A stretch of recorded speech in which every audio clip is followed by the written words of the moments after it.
Welcome. I'm Lara Arch. And I'm CJ Thompson. And let's STEM talk. All right. So this is our first STEM talk presentation. And so what we thought we'd do, since it's right at the beginning of summer, is go through a summer reading list, a group of books that we think would be excellent professional development for an educator.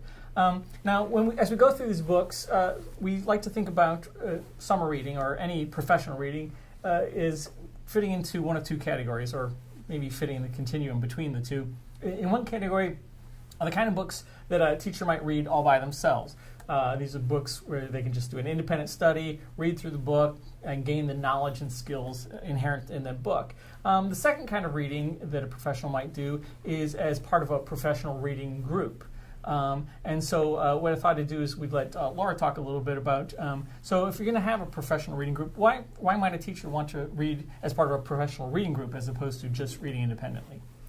There's a lot of benefits, I think, to doing a book club, and or in your professional learning community, or even just as your whole school. You can do it as optional, and anyone can join. The biggest value, I think, is being able to compare values. When you read a certain book, you get all different opinions, values, beliefs, and takes on what you're reading, and so you can then converse with other people in your school, or your pod or your PLC or whatnot, and you can find out where you have discrepancies, what things you need to get on the same page, and then also, of course, learn and implement things that you can do together. I think that's probably the biggest benefit. And so if someone was interested in starting a professional reading group in the summer, or maybe when they return to school in the fall, how might they go about that? What's the best way to set one up? Personally, one of the things that I've found most effective is to make them optional. I know in a lot of places they are mandatory, and I always love to attend a book club, but sometimes people don't want to be a part of a book club, and you might be better off having a smaller one that with all people that want to be there, rather than a larger one, more breadth, less depth.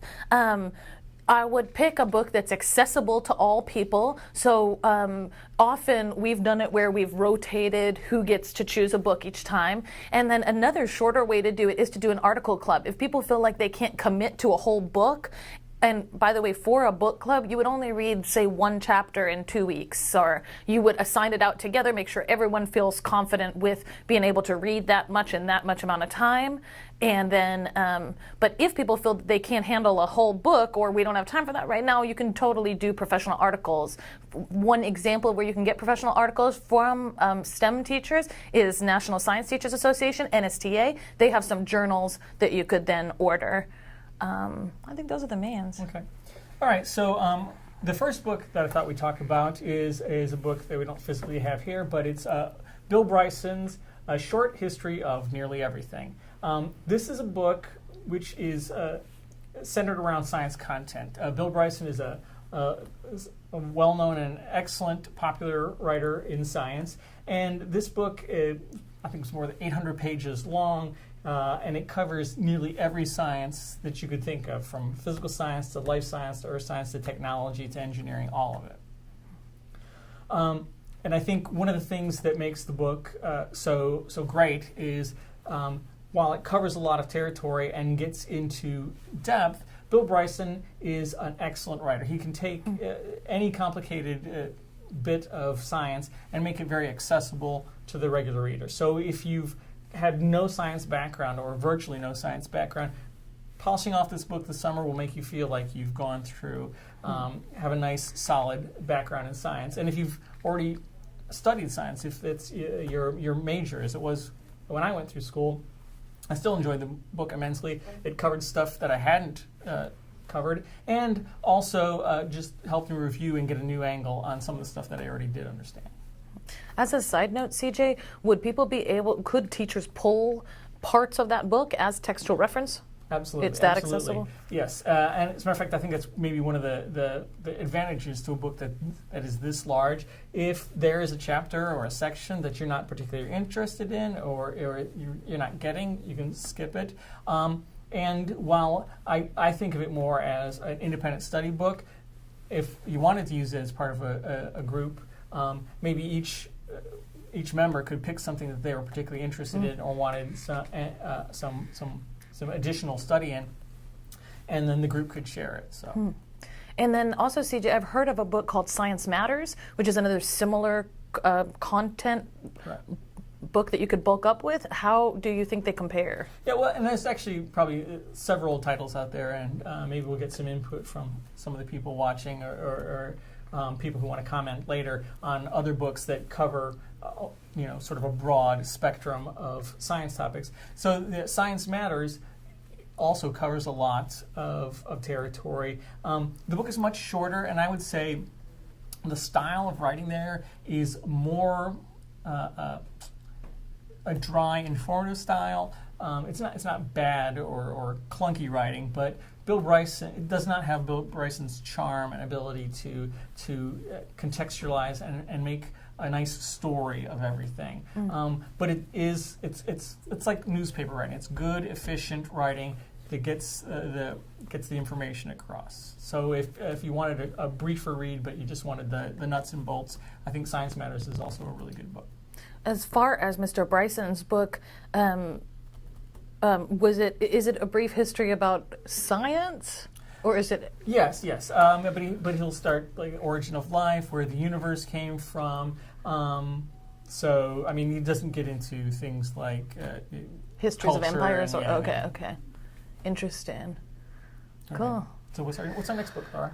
Our second book is an old favorite called Quality Questioning by Walsh and Satz. We also don't have it here, but I feel as though we've read it many times. I think both of these books, the reason we don't have them here is we're constantly lending them out right, because they're so good, and people like them, they don't return them. So yeah, absolutely. And I also think quality questioning is the type. It is worth mentioning that a quality questioning can be read with a whole school, no matter what subject you're in. So your humanities teachers are going to bond to it.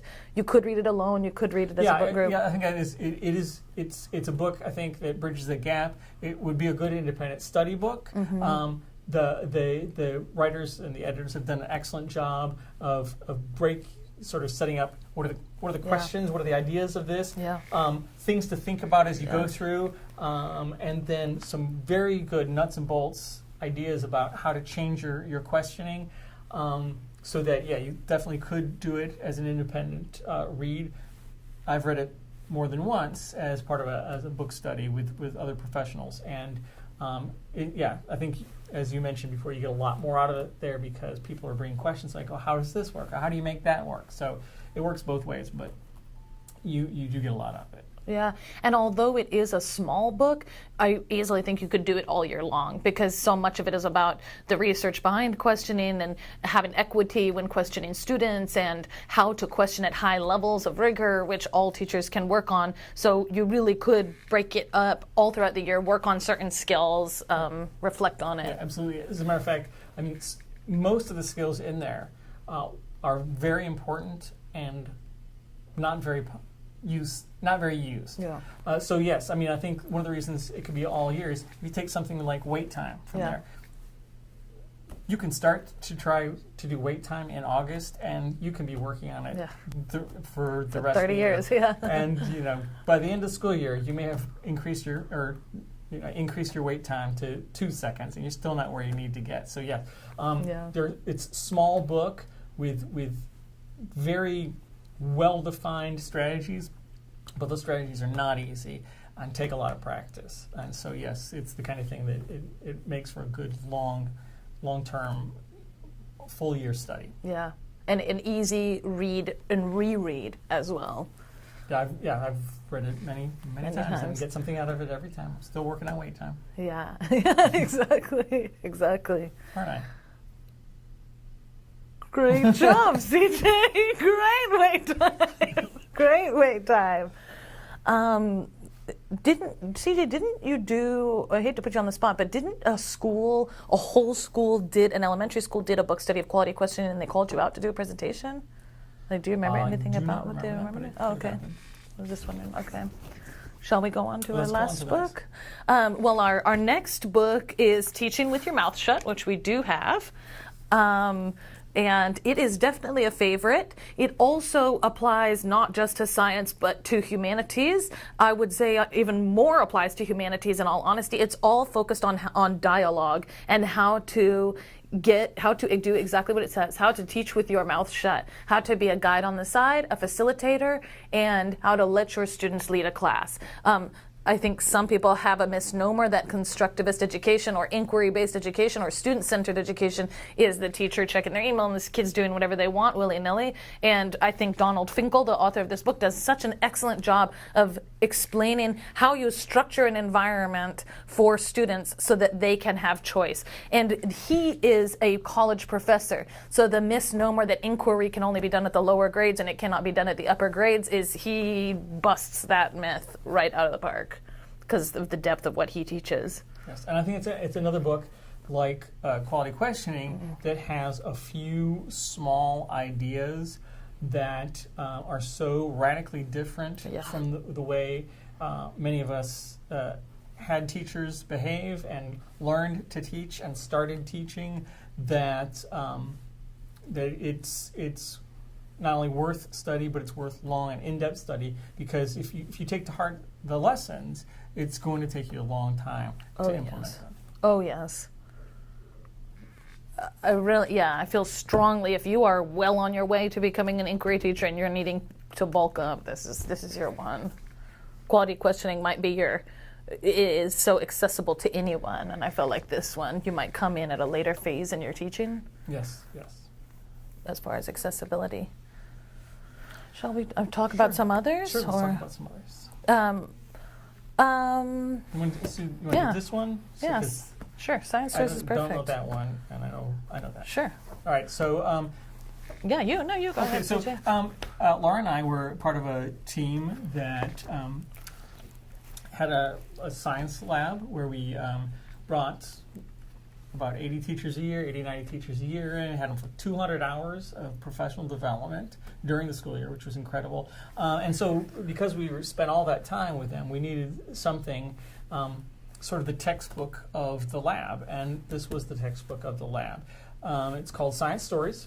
Now we actually got to meet the author. She's a wonderful lady. It is written ostensibly for the elementary school and or middle school, and we were talking to elementary school teachers when we went through this book. The lessons in it, though, are just as applicable to the upper grades. So the main thrust of it is sort of a student-centered constructivist pedagogy, and it's deeply ingrained. If you are familiar with Douglas Llewellyn and his Inquire Within, and I mean, it's that on steroids, as they say. What I liked about it is that they've approached that idea of constructivism from several different angles, from assessment to lesson design to group work to how your lab is set up to materials to everything. So they're repeating the lesson over and over and over again. You keep getting that lesson about constructivism over and over again, but you're also getting it in a how to apply that practically. Plus, and the reason it's called Science Stories, and I think that's the thing that if you've read pedagogical works, even this one, which is good, there's a lot of theory in there, and there's a lot about this is the best way to do things, but teachers who read it tend to take this as, well, this guy is an ivory tower guy. Yeah. And this guy is actually teaching in a college level, but this is filled with stories, real stories from real classrooms, and where teachers are doing things well, or teachers are doing things poorly, or teachers are working on something. Yeah. And so it contextualizes all the lessons. They're not abstract. They have a solid and concrete context, and so that's what I liked about it. It does not. The theory is in there, but you get to see what it looks like in practice, and the stories are real. The names have been changed, but the stories are real. So it's also not just some made-up story, some parable to teach you a lesson. So I found that made it more compelling for myself as a read, and then because I was using this book, or we were using this book, to try and help teachers. It made it more compelling for the teachers who didn't approach it as some sort of theoretical book. Yeah, just to tack on to what you're saying, I completely agree, CJ. And sometimes we don't know how to teach until we've had it modeled, and I've almost felt as though, exactly as you said, that it was like watching it being done. That's how detailed the writing was. So it's like having inquiry modeled for me. So really accessible. And this is another book that has, I don't know, many 24 chapters, whatever. It's very, but when we used it in the lab, this is get back to Lara's point. 15 chapters. We didn't use every part of it. There's some parts of this book that I've never even seen. Yeah. But it's the kind of thing where you can pick and choose the stuff that's important to you, and so we bought copies for every teacher in our program every year. So that's how good we thought the book is, and that's how important. CJ, don't you think it could also be used by high school teachers? Or do you find it so babyish? I will tell you. I absolutely think that the lessons in there are applicable to high school teachers. I think there are high school teachers who could read this and understand it. I think some high school teachers might read it and say, yeah, I don't see how that works. That they see the picture on the front and already have decided this is not for me. There are other books, and then, as a matter of fact, there's one that I looked up, and I cannot remember now, but I'll try to post a comment about that later to give you a high school version. A high school version of it. Well, also, I think that Inquire Within, that Llewellyn book, is a good one for high school, but, I mean, I'm thinking they could take some of the lessons and extrapolate. I think, and really, while the lessons themselves and the ideas themselves are definitely applicable for high school, because the stories center around elementary classrooms or elementary and middle school classrooms, I think it would lose some of that, I can see my classroom there. Yeah, I could see that. If you're trying to use it with high school. I could see that. All right, what do you want to do next? Yeah, excellent book. I could just, let's do tipping point, right? Well, I'll do this next. And just briefly go? I talk go? mostly about that, and I can't talk anything about that. Great. 5 Dysfunctions of a Team is by Lencioni, is I think that's how you pronounce it. It's actually a book that I've read with a couple of teams that I've been on throughout the years. This is a book that's not just used by educators, it's also used in businesses. And it's called 5 Dysfunctions of a Team, and that's literally what it talks about. It talks about the 5 most common dysfunctions in a team. And it is one of those books that lays out the whole thing in a parable. So you do kind of identify with different members of the team. And they talk about, like, I remember that the basic level of a team working is trust. So they just talk about 5 common pitfalls that teams have, and how you can get around those, and building teams and what works and what doesn't. And the reason why I brought it is not because it has anything to do with STEM per se, but because it has to do with collaboration in teams, and it's just really a book for all teams. I almost said just now that it was a safe book to start a book study with because it's so general, but I actually feel like I wouldn't start a book club with this book. And I've actually been through that experience a couple times, and I think that in a book club you build trust, and that a lot of trust and community is built through a book club. So this is when you might do later when you have more of a sense of a community, honestly. Right, yeah, I would also say that, and it might help build. I think that where it ties into pedagogy, the constructivist pedagogy that we're pushing here, is that, as we said, with both Quality Questioning book and with the Teaching with Your Mouth Shut book, we're pushing something that's new. Yeah. And a team has to trust themselves and trust each other before they're willing to. You can't move forward without failure and without messing up along the way. And to admit that you're messing up, and to admit that you need to change, and to admit that you need to improve and get better. All that takes a trust, and it takes you building as a team. Because if you've been on a campus where